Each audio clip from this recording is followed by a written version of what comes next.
વૈષ્ણવ, તમને શ્રી ઠાકોરજી પધરાવી દીધા છે. એમની પ્રેમપૂર્વક સેવા કરજો અને અનવસરમાં સતત એમનું સ્મરણ કરજો. બની શકે તો દરરોજ એક વૈષ્ણવને મહાપ્રસાદ લેવડાવજો અને પછી તમે લેજો. જેવી આજ્ઞા કૃપાનાથ. એકવાર સખત ગરમીનો દિવસ હતો, તેથી કોઈ વૈષ્ણવ આ વૈષ્ણવને ઘરે મહાપ્રસાદ લેવા આવી ન શક્યા. આ વૈષ્ણવ ભૂખ્યા વૈષ્ણવને શોધવા ઘરની બહાર નીકળ્યા. રસ્તામાં એક સાપ પડેલો તેમણે જોયો.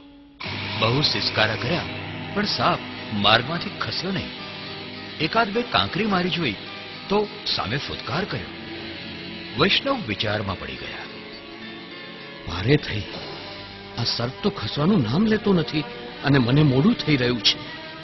કોઈ વૈષ્ણવ મળશે નહીં અને પ્રસાદ આ ગરમીમાં વડો થઈ જશે તો?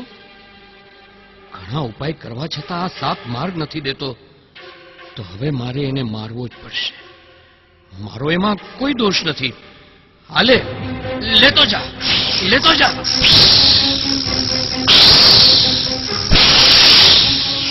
સાપને મારીને વૈષ્ણવ આગળ વધ્યા. જાડી ઝાંખરામાં એ સાપની સાપણ પણ હતી. એણે આ વૈષ્ણવનો પીછો પકડ્યો. પોતાના પતિનું વેર લેવા એ વૈષ્ણવની પાછળ પાછળ ગઈ. પરંતુ વૈષ્ણવ સતત અષ્ટાક્ષર મંત્ર રટ્યા કરતા હતા, તેથી સાપણ એમને ડંખી શકી નહીં. દિવસો વીતતા ગયા. સાપણ પેલા વૈષ્ણવનો જીવ લેવા અધીરી બની ગઈ. એ લાગ શોધતી શોધતી વૈષ્ણવનો હંમેશા પીછો કરતી રહી. એક દિવસ એને મોકો મળી ગયો. પેલા વૈષ્ણવ ગામના ચોતરેથી પસાર થઈ રહ્યા હતા, ત્યારે અન્ય માર્ગીય બે સ્નેહીજનોએ એમના ખબર અંતર પૂછ્યા અને વાતો કરવા રોક્યા.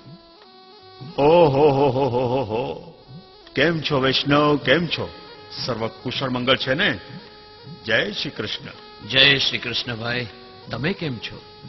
બસ જીવન છે એટલે જીવીએ છીએ બાપા.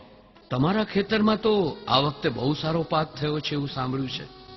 વળી આ ખેતરનો કૂવો ગળાવવા શાહુકારે ધિરાણ પણ આપ્યું છે ને. આ વખતે મેળામાં ઘણી સારી આવક થઈ.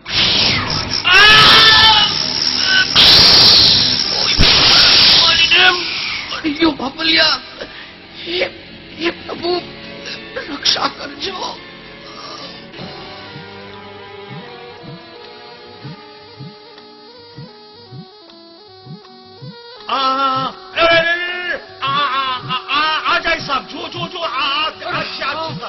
નક્કી તેને ડંખ માર્યો લાગે છે.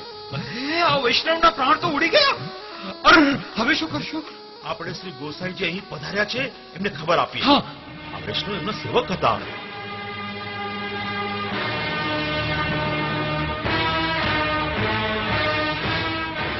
મહારાજ, આપના પેલા સેવક વૈષ્ણવને સાપે કરડી ખાધો અને એ મરી ગયા. હા મહારાજ, બહુ ભલા અને સારા ભગવદીય વૈષ્ણવ હતા. અરે રે, એમને આવું મોત કેમ મળ્યું હશે? એ વૈષ્ણવે જીવ હિંસા કરી હતી.